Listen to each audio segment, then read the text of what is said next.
Florida's governor declaring a state of emergency as subtropical storm Alberto approaches. We'll tell you the storm's current location and what it will mean for the Sun Coast. Plus, a Manatee County neighborhood still repairing flood damage from last year. Some rushing to prepare, others just letting Mother Nature take its course. Your Sun Coast News starts right now. You're watching ABC 7 News at 6:30. Hello and welcome everyone. Thanks for joining us tonight. I'm Adam Cellini. Topping our news, gray skies and persistent rainfall defining this weekend with subtropical storm Alberto moving through the Gulf of Mexico. You're taking a live look at our tower cam right now, showing a little drizzle out there. We're expecting that to change throughout the night. Here to tell us how is ABC 7's chief meteorologist Bob Harrigan with a first check on our weather. Bob. Thanks, Adam. It's been a relatively quiet day, as you said. A lot of clouds around, some light rain occasionally, some moderate rain, nothing heavy at this point, but that's all expected to change as we move in through Sunday and beyond. Some heavy rain as well on into Monday and Tuesday. Now, what's happened today is that the area of low pressure, and we talked about this at 6 o'clock last night, had been off the Yucatan Peninsula. You'll see this in the visible satellite imagery. There it is right there, but then notice what happens. Another low forms right there, and we talked about that being at the western tip of Cuba yesterday, and certainly this has now become the dominant low, and the Hurricane Center is concerned that yet another one may form because with these developing systems, a lot of times low pressure areas kind of move around based on the strongest cells, and you can see from this satellite imagery the strongest cells are to the east of that center, and now we're starting to see some stronger ones to the north too now. So it's not just an east storm, there's a little bit more action to the north as well. There's not much at all going on to the south. But there is, if you look further off to the east, and we're going to be in that little trough left behind as this moves further north and eventually makes a landfall, looks like, in the panhandle of Florida. Top winds aren't all that strong, 40 miles an hour, but one thing to note is the Hurricane Hunter aircraft flying out of the system did find winds a little bit stronger at times, but also a pressure drop, and that's the big concern there, the pressure drop. Usually the winds follow a couple of hours later in terms of picking up in intensity, and indeed that's the forecast calling for 50-mile-an-hour winds by 2 o'clock in the morning on Sunday. This is the latest forecast cone. Don't so much focus on this cone because it can shift, and it has been pushed a little bit further to the east, closer to Florida. That's another reason why we're under a tropical storm warning now. And then by Sunday, 2 p.m., 60-mile-an-hour winds, and then making landfall in the panhandle of Florida, right there near Pensacola, and then pushing onward. There are, again, surf advisories in effect across the entire west coast of Florida. On top of that, a storm surge advisory, not for us, but a storm surge warning for most of the panhandle into the Big Bend area. You'll notice on the spaghetti models how these models have inched a little closer to Florida. Yesterday they were pretty much lined up right here, clustered in an area, so they have shifted east about 100 miles off to the east. Now the tropical storm warning, which had just been issued with the 5 o'clock advisory, is for coastal communities. So Lakewood Ranch, you're not included in that tropical storm warning, but places to the west thereof are. That includes Siesta Key, Longboat Key, Bradenton, Palmetto, as well as into Ribonia, southward down into Inglewood, Venice, and into Northport. Not quite there in that warning area, but very close. Inglewood, you're included in that tropical storm warning. A flood watch is in effect for the entire area. That flood watch will go on, I think, through Monday and Tuesday of next week. Here's a look at the storm risk levels. We're expecting now the possibility of some isolated tornadoes. That's on the low scale. There'll be EF0s, EF1s, talking winds maybe 60 to 80 miles an hour with some of those tornadoes. Damaging winds, we boosted up now to medium, and what the winds may be at 40 to 50 miles an hour. If we do get those tropical storm force winds, they'll down. Some trees could become uprooted, but also it looks like power outages not all that great, but there's a potential there. Also, some tree limbs could come off and snap off as well, and some awnings as well as some sheds maybe that aren't properly secured. Heavy rain is in the high category, as well as some rough seas. We're going to toss it back to Adam. We'll talk more about this storm in just a few minutes, show you a couple of computer forecast models and the runs. Adam? All right, thank you very much, Bob. Governor Rick Scott has declared a state of emergency for all of Florida's 67 counties ahead of subtropical storm Alberto. Scott making that announcement this morning during a briefing at the State Emergency Operations Center in Tallahassee. Authorities urging Floridians to take the storm seriously. These things are unpredictable. You know, hopefully for this event that they're going to have this weekend, we don't get it, but it sure looks like we're going to get it. So, you know, start thinking about it. We're getting into hurricane season. We've got to, you know, be safe, take your time, think about what you're doing. I know we all want to enjoy Memorial Day weekend with our families, but everybody needs to be safe. And remember, you can follow storm coverage all weekend long by going to our website, www.mysuncoast.com, or by downloading our ABC7 weather app. Well, here's how the state of emergency designation helps prepare the state of Florida for subtropical storm Alberto. Tropical storm watches, flood warnings, and rip currents are in effect across the state. The Florida National Guard has over 5,000 Guard members at the ready. Extra law enforcement is also standing by to respond if necessary. The state is preparing to support local sheltering operations if needed, and the fuel industry is monitoring the current fuel supply. And you can find a complete list of what Florida is doing for that state of emergency on our website, www.mysuncoast.com. Well, to avoid any scams during this storm, the Florida price gouging hotline has been activated. Attorney General Pam Bondi activating it shortly after the governor declared that state of emergency. The number for that hotline, 866-9-NO-SCAM, which is 866-966-7226. State law prohibits businesses from extreme price increases for essentials during emergencies. Just a reminder, due to the weather forecast this coming Monday, the annual Downtown Sarasota Memorial Day Parade has been canceled, and it will not be rescheduled. Organizers saying this is the first cancellation of that parade in more than 30 years. Rain or shine, one tradition, however, was not going to be skipped this weekend. Thousands of soldiers have been laid to rest at Sarasota National Cemetery, and today each one of them receiving a flag. Over 600 volunteers helped place over 12,000 flags this morning before a community tribute to troops killed in action.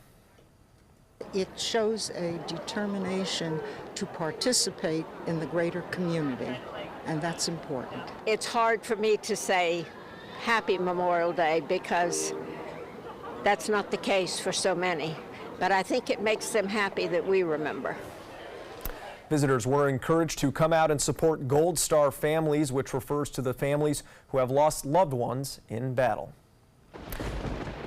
And some locals spending their Saturdays planning ahead in order to protect their homes. Both Sarasota and Manatee counties handing out hundreds of sandbags to residents today. Bradenton Public Works bagging up 10 yards of sand into about 5,000 bags. The city of Venice delivering 3 yards of sand to distribute this afternoon. The sandbags are to protect homes from possible flooding due to that heavy rain. Public Works officials say you can never be too careful. Everyone is tracking the storm, getting prepared and everything, so they want to get these sandbags and put in their homes and stuff so they, flood areas and stuff like that to be ahead of things, make things safe. Bradenton Public Works officials say they have not ruled out the possibility of distributing sandbags on Sunday as well, but at this time, Sarasota County says they will not be handing out sandbags tomorrow. Well, sandbags can only protect so much of your home and property, so some residents are taking extra steps to protect their properties from the heavy rain and potential flooding. ABC7's Erica Jackson joins us live from the Shady Brook Village condominiums in Manatee County to show us why the residents there are extra worried. Erica? Adam, thank you. Good evening. Right behind me is Bowley's Creek. It runs behind the entire complex. When the area gets heavy rain, the creek rises, sometimes by a couple feet. So the rain that comes down in the complex has nowhere to go. So many homes get flooded. Very emotionally draining to come home to chaos. Lois Sewell's Manatee County condo was filled with boxes and cleaning supplies after severe flooding in August. 9 months later, more containers line her living room as she fears more heavy rain. I was hoping everything would be done and I would be cooking. We would have, people over, the normal life. But it's hard to entertain with a broken oven and a bucket and hose as a makeshift dishwasher. Sewell says she hasn't made any repairs to her home because of a request by the Homeowners Association. She fears the damage will get worse over the weekend. We are trying to get what little things we have up high and just kind of hunker down a bit. There's nothing you can do about it. Just down the street, Steve Urban is taking a more laid-back approach after losing all of his appliances and furniture to the same flooding last August. I just look at the canal behind my house to see if it's coming up when it starts raining, and that's when I'll start to move things higher up in the house. Residents hope the complex won't get flooded for the third time in less than 2 years and choose to look at the glass half full. We're doing what we can. It is what it is. As long as everybody's safe, you just, go with it and hope for the best. Now, Manatee County Public Works is conducting a study on Bowleys Creek and the Pierce Canal, which is a few miles down the road. It's trying to figure out the best ways to reduce flooding in nearby communities. Reporting live in Manatee County, Erica Jackson, ABC 7, your Suncoast News. All right, Erica, thank you very much. Gas prices are continuing to rise, especially compared to last year's holiday weekend. The national average for gas is 31% higher than last Memorial Day weekend. There are several factors at play, including the developing storm as well as sanctions against Iran. And an estimated 36 million people are expected to hit the roads this weekend, according to AAA. The national average for gas is about $2.97. Well, with the rain picking up, we are reminding those to drive carefully this weekend. There was a 3-car accident earlier today in Sarasota on McIntosh Road. Both lanes closed while that accident was cleared, but the road has reopened as of now. One car crashed into a utility pole, knocking it down. FPL had to be called out to fix those down lines. Well, let's take it over to ABC 7 Chief Meteorologist Bob Harrigan one more time for a check on the weather here. Bob. Thanks, Adam. Yeah, a little quick show of what's happening with the rain right now. It's been rather light throughout today, and you can see that rain stacked up all the way down south through the Florida Straits and into Cuba, where it's been pretty heavy there. They could, by the storm's end, have up to 25 inches of rainfall in some areas. I don't think we're going to get that much, obviously, but we're going to get quite a bit. I know it's been well advertised, and I think it will happen, especially as far as the timing goes. We've had some questions on social media. The timing of it, I think, as far as the rough weather goes for us, will be around sunrise and then periodically throughout the day on Sunday. So that'll be the time, I think, that we could see the potential, at least, for those stronger winds and, again, the heavier storms. Still, though, there'll be some moderate to heavy rainfall even during the mid-morning hours, say 4 or 5 o'clock. I wouldn't count that out with these cells starting to pop up here. And as the pressure lowers, I told you this, that the winds and storms start to increase a little bit. It takes a couple of hours for that pressure fall and then the storms to react and respond to that pressure fall. So those storms down there will start to increase a little bit. Right now, it's basically light rain, some heavier showers up near Hillsboro. We'll have much more in our forecast, let you know what the rest of the weekend and into next week is going to be like right after this. Did you know you could get life insurance for less than 32 cents a day? With Guaranteed Acceptance whole life insurance through TrueStage, you can get up to $25,000 in protection with a single phone call. TrueStage can help free your family from immediate financial stress when you're gone. Utility bills, mortgages, car payments, those are a lot of things that can add up pretty fast. And even if you're on a fixed income, prices fit your budget, starting at less than 32 cents a day. Plus, your price will never increase and your benefit will never decrease. And with no medical tests or health questions, you cannot be turned down for any reason. Call 1-800-842-7189. Now, for a free, no-obligation quote, TrueStage offers plans to fit your budget. Help protect your family from immediate financial burdens after you're gone with Guaranteed Acceptance whole life insurance through TrueStage. Call 1-800-842-7189 now. If you're only hungry for a slice of apple pie, why buy the whole pie? And you certainly wouldn't want to pay for an all-you-can-eat buffet. So if you don't use your cell phone that much, why get charged for a plan that's too big or even an unlimited plan? Luckily, there's still a wireless company that shares your values. Welcome to Consumer Cellular.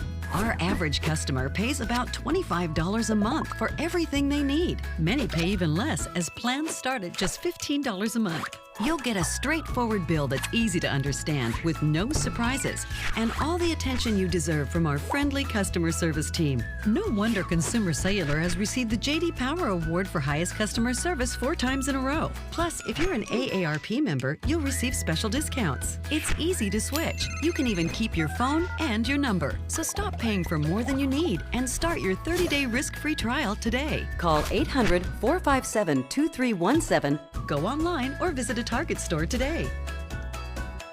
Don't allow your weight to threaten your health or control your future. Excess weight or obesity can cause emotional and physical health risks. but you can take control. The Your Weight Matters campaign offers free resources and tips to help you measure and understand your weight. Take the Your Weight Matters Challenge. The free toolkit prepares you to speak with a healthcare provider about your weight. Your weight does matter. Take the challenge and take control today. Monday on ABC 7 News at 7. There's a lot of criticism of the younger people and the activism that they're doing, but I think that comes with every generation. We live in interesting times is an understatement, so why are so many millennials apathetic about voting? I'm Alan Cohn. The 4 millennials who are engaged join us at the trapezoid.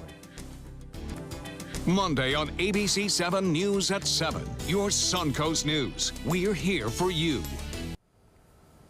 Welcome back. We go from a possible storm hitting the Sun Coast to a possible storm brewing between the United States and North Korea. A surprise face-to-face meeting at the demilitarized zone after a week of mixed messages from the White House about a June 12th summit with North Korea. The South Korean president met with the North Korean leader earlier today.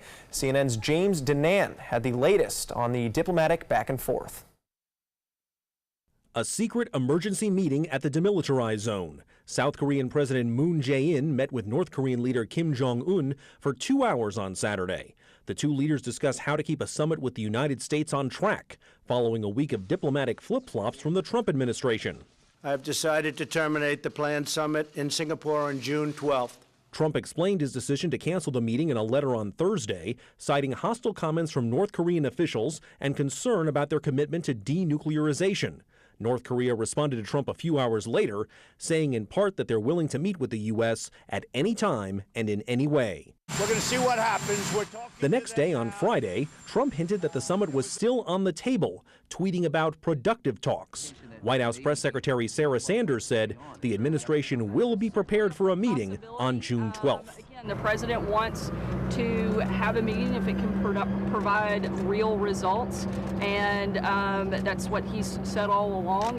Despite the last few days of mixed messages, a group of White House officials are heading to Singapore this weekend to prepare for the summit. The most important thing is that our country, the United States, not mess it up.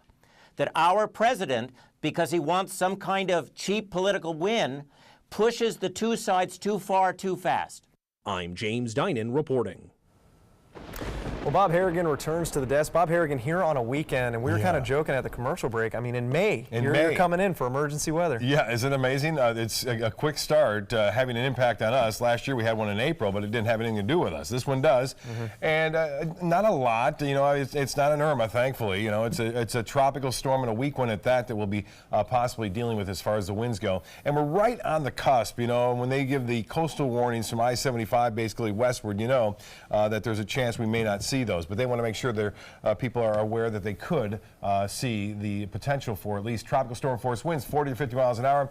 That can cause some damage. As I said earlier, small objects can be picked up and carried like missiles, as well as small buildings like sheds, for example, and trees can be uprooted, but mainly it's branches being snapped off due to those strong winds, and there is a chance for some isolated tornadoes. We'll get into all that in just a minute here. Get a look at the visible satellite imagery. What happened is that the area of low pressure that was around last night has now, it was right here, kind of redeveloped further off to the north. So that's changed everything as far as the modeling goes and that forecast cone, and everything's kind of shifting back a little bit closer to us, not on us, but closer to us. And since we're going to be closer to the storm, and it is developing, it is strengthening somewhat, there's a chance we could see some tropical storm force winds, thus the tropical storm force warning. Now, the low pressure is here, but there's also a chance, and the Hurricane Center mentioned this, that it could redevelop again in some other areas that may explode with thunderstorms. We saw that with Gabrielle back in 2001 when the storm was here. Then several hours later, it actually redeveloped about 150 miles north of where it had been. Winds are at 40 now, so it's just barely a tropical storm. Reconnaissance aircraft, though, indicated that as they were flying around and flying back, they did notice a pressure drop of 999 millibars. That's where it's at now. It had been at 1,005 throughout most of the day, so that's a pretty big drop. And as the pressure drops, it takes us a few hours to respond to that drop as far as storms go. So we'll start to see those intensify, I think, in the southeast Gulf of Mexico. One thing battling this from developing, dry air. On top of that, we have marginal water temperatures here into the upper 70s to low 80s in cases. Sunday, 2 a.m., here it is, still well south of our area. And then by Sunday, 2 p.m., it should be to the north of our area, or at least parallel to it, with winds up to 60 miles an hour. We're going to get that onshore flow, too, which will bring some high surf our way. High surf advisory, not out of the question. We could see some minor coastal flooding around high tide throughout the day on Sunday and Monday, but we're not expecting a big storm surge with this. Some folks asking, do we need to evacuate the barrier islands? At this time, no, not at all. And unless, of course, the storm were to redevelop further off to the east, but I don't think that will happen. Again, making landfall sometime Monday afternoon in the panhandle of Florida now, and everywhere to the east of that is going to see the potential for at least some storm surge there, which could be somewhat life-threatening. So there is a tropical storm warning for those folks, as well as a high surf advisory and a storm surge warning in effect for much of the panhandle of Florida all the way down into the Big Bend area. I mentioned those models are starting to get closer to us with each run, but they're running out of time. So this is moving to the north at 13 miles an hour,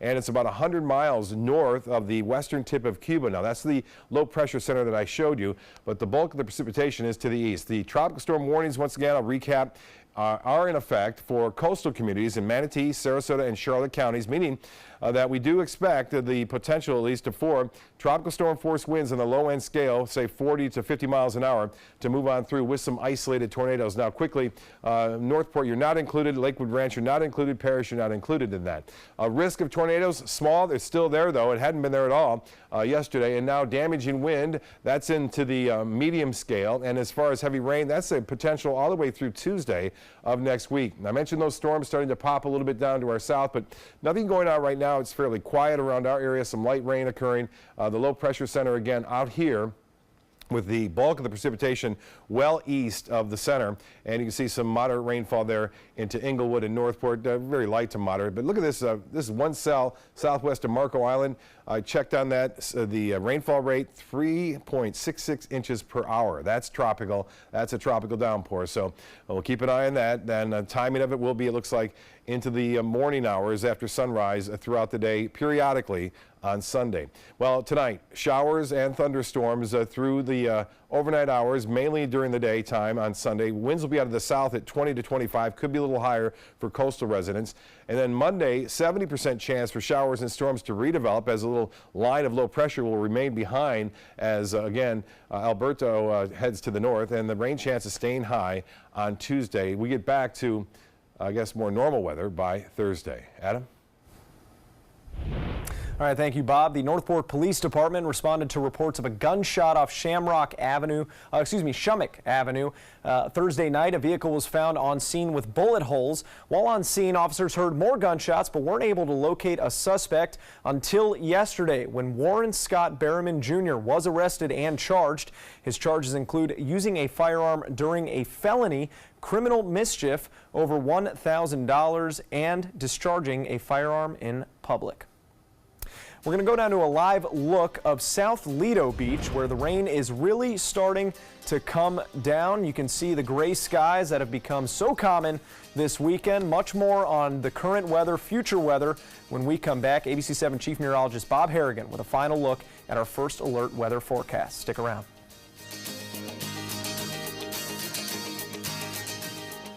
The following message is brought to you by Mesobook.com. People who have been diagnosed with mesothelioma have many questions. How did I get this disease? What are my treatment options? How will this affect my loved ones? You need answers, which is why we offer a free book written by medical professionals who have treated mesothelioma. Call toll-free at 1-800-777-1366 or go to mesobook.com. My credit score was not that great. I didn't understand what went into my credit score. It was overwhelming. Do you want to attain better credit health but don't know where to start? Credit Sesame can help by providing you a free credit score. I love the app. It's so easy to use. It's like having your own financial coach. Credit Sesame broke my credit score down into things that I understood, and it made me think I can do this. And the awesome thing about Credit Sesame, it's free. It's 100% free. You don't need to go it alone. Get started today at creditsesame.com. Growing up, my mom was afraid of the water, something she did not want me to feel. So I enrolled Missy in swim lessons. It changed my life. Missy Franklin. And now you can do the same for someone that you love. There's nothing more precious than your child's well-being. So act now before it's too late. I'm glad I did. Thanks, Mom. Visit usaswimmingfoundation.org to find, get, or give a swim lesson. What to expect when you're expecting a teenager. Today we're talking about how to wake up your teen, and this works literally every time.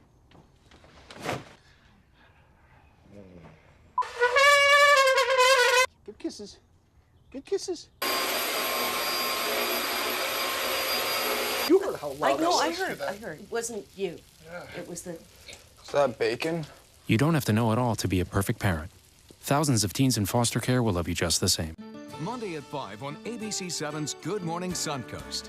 Hi, I'm Stephanie Webb. And I'm Ray Collins. Memorial Day weekend and events are planned across the Suncoast to celebrate the military. But will the wet weather heading north in the Caribbean keep that from happening? Monday on Good Morning Suncoast. John? We'll be tallying up rainfall totals and see whether or not we'll have any river flooding issues as we head down the road this work week. Monday at 5 on ABC7's Good Morning Suncoast. We're here for you. Dear parents, it's time for a pop quiz. What's the best kind of play for kids? Play that makes us think? Or helps us pretend? Or teaches us rules? Or to be creative? Actually, every kind of play is important because different kinds of play give us different kinds of skills. Help us mix up the ways we play. Okay, class dismissed. Now go play. Download the all-new ABC7 First Alert weather app now. Well, that nearly does it for us tonight, but our coverage will continue online. That's right, and online and on our weather app. That's important to know. We're not going to break into programming. There's nothing going on, but I'll have 30-second clips on this that you can video you can watch, and I'll give a little update here and there, and if anything changes, I'll let you know as well. ABC7 weather app, download it now. Get all those. There's nothing like this trail in Alabama. It just goes from the northern part of the state to the southern part of the state. We see all kind of different terrains, great value and great fun. We've been coming for 18 years. We started off with a group of 8, grew to 12, and grew to 16. And we love it because where else can you get world-class golf courses with world-class accommodations? To be able to play these type of courses in this environment, and the difficulty keeps us coming back over and over and over again. For more than 100 years, American Humane Association has been teaching kids to be kind to animals. Those in our homes, on the farms, on the silver screen, and wildlife conservation, caring for the world's vanishing creatures. But we can't do it alone. Visit kindness100.org to find ways to teach kids how they can make a more caring, compassionate, and humane world for all of us. This is the story of a boy who is very sensitive to lights and sounds. So he built secret hiding places where nothing could get in. The boy didn't like looking people in the eye. It made him feel uncomfortable. One day, he found out he had something called autism. His family got him help, and slowly, he learned how to live with it better. Early intervention can make a lifetime of difference. Learn the signs at autismspeaks.org.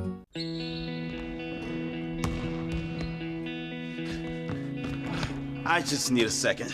Is your weight holding you back and affecting your health? Did you see this? Your cousin had a heart attack. Really?